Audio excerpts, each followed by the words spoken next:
Stéphane Plaza a fait l'objet d'une enquête au sein du groupe M6 et du groupe de production Media One, alors qu'il est accusé de violence conjugale.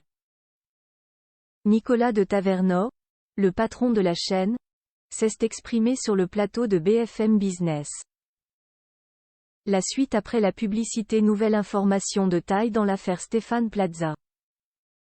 Alors que l'animateur de M6, qui rappelons-le est à la tête d'un véritable empire, est visé par une enquête pour violence conjugale depuis le début du mois d'octobre après que 3 anciennes compagnes l'ont accusé de violence, elles ne sont que 2 à avoir porté plainte. Il peut respirer un bon coup puisqu'il ne sera, a priori, pas écarté de l'antenne. C'est ce qui a été annoncé par nos confrères de BFM TV, qui ont reçu sur leur plateau, BFM Business, Nicolas de Tavernost, le patron de la chaîne. Ces 2 enquêtes n'ont donné aucun élément qui justifierait une sanction contre Stéphane Plaza. Je dirais même au contraire que ses collègues l'appuient plutôt, a-t-il expliqué, tout en assurant avoir pris, lui et ses collègues, l'affaire très au sérieux dès l'instant où ils en ont pris connaissance.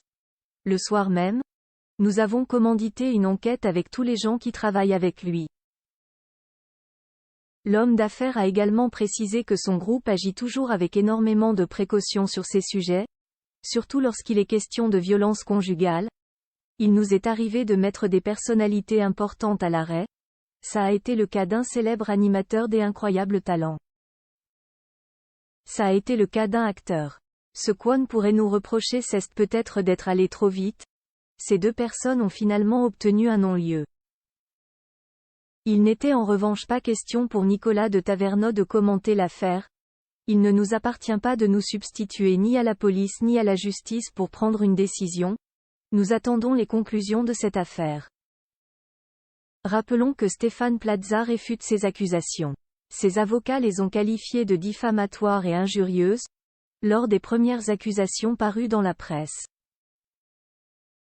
Pour l'heure, l'enquête poursuit son cours. Rappelons que depuis 2 autres personnes ont déposé plainte contre les plaignantes pour harcèlement et cyberharcèlement.